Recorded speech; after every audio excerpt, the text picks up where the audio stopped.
अब ब्राह्मणों को ये लग रहा है कि पता नहीं हला हम लोगों को कब यहाँ से जाना पड़ेगा। मैंने आरएसएस के द्वारा जो अखबार निकलते, 5 जन्य अखबार निकलता है, तो वहाँ मैंने फोटोग्राफ के साथ एक खबर पढ़ी कि भागवत जो है वो यूरेशिया जाकर आया। हाँ, यूरेशिया में जाकर आया। हाँ, ये खबर है, यूरेशिया जाकर आया। और वहाँ कैसे जंगल है, जमीन कैसी है, कहाँ हम लोग रह सकते हैं, कहाँ घर बना सकते हैं, कैसे वो देख के आया। घर बनाने के लिए जगह है कि नहीं, पानी है कि नहीं, क्योंकि जाना तो पड़ेगा। उन्होंने ऐसा सोचा, जाना तो पड़ेगा। विदेशी का जो सिद्धांत है उसके अनुसार हमने अंग्रेजों को विदेश के होने के आधार पर ही जाने के लिए कहा, क्विट इंडिया मूवमेंट चलाया। अब डीएनए के अनुसार यह प्रमाणित हो गया कि ब्राह्मण भी विदेशी है। राखी गढ़ी के मुद्दे के आधार पर उन्होंने मीडिया का सहारा लेकर यह प्रोपेगेंडा करने की कोशिश की। देखो उसमें उन्होंने चालाकी क्या की।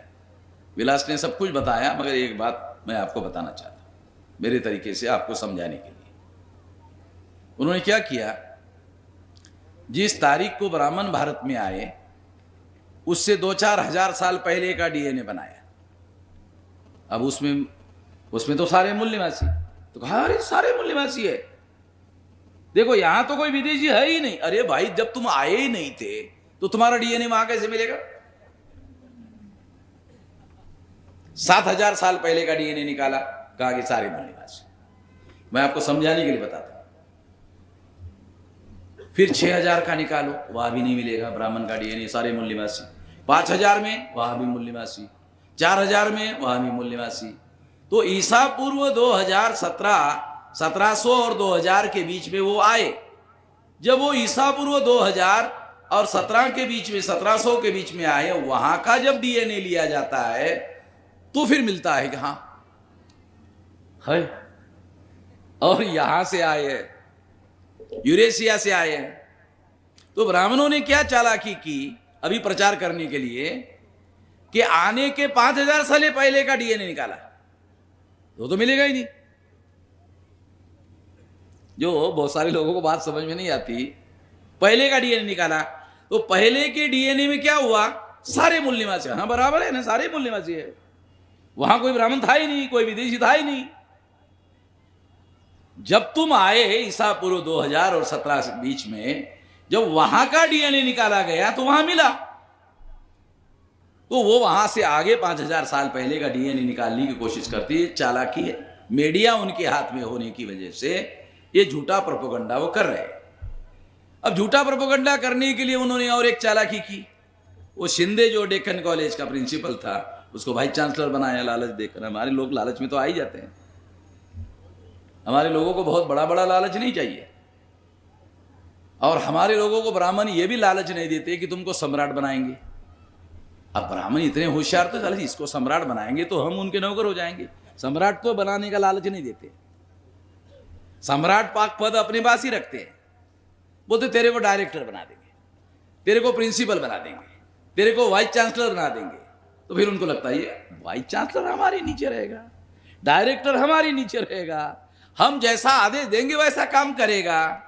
तो सिंधु को अभी उन्होंने डायरेक्टर बनाया रिटायरमेंट के बाद में, लालच देकर। तो शिंदे ने रिटर्न रिपोर्ट में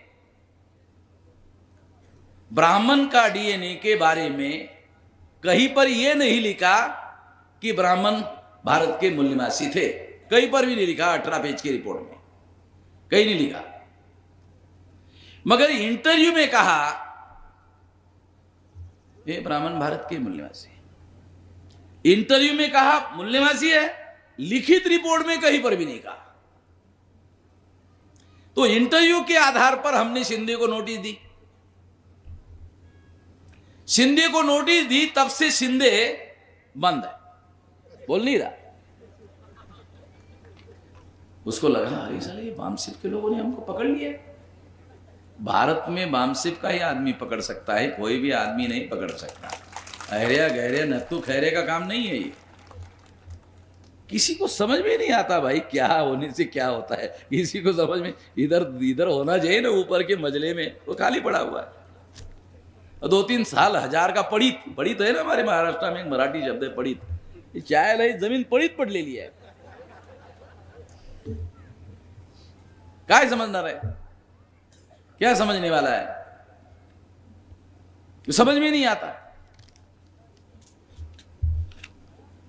तो इसलिए मैं आपको बता रहा हूं कि वो झूठा प्रोपेगेंडा मीडिया का सहारा लेके कर रहे हैं, मगर उनको मालूम नहीं है कि हम लोग अभी मामसेप के लोग है। तो उसका जवाब देने के लिए ये यूरेशिया वाला जो किताब है अभी मराठी में हमने पब्लिश किया, उसको आप लोग पढ़ो, सारे सवालों के जवाब दिए गए हैं, उसका प्रोपेगेंडा करो। दूसरी बात, उसका हिंदी इंग्लिश ट्रांसलेशन होगा और भारत के 14-15 भाषाएं जितनी भी है वो सारे भाषाओं में ज़्यादा नहीं 2-3 महीने में ही उसको हम लोग ट्रांसलेट करके सारे जगह पहुंचाएंगे। तो वो जो गुमराह कर रहे हैं, गलत पब्लिसिटी कर रहे हैं, वो सारा का सारा मामला खत्म हो जाएगा। तीसरी बात मैं ये कहना चाहता हूं, अभी हमारे देश में एनआरसी के बारे में बहुत सारी चर्चा चल रही है और मैं अभी आपको डीएनए के बारे में बोल रहा हूं।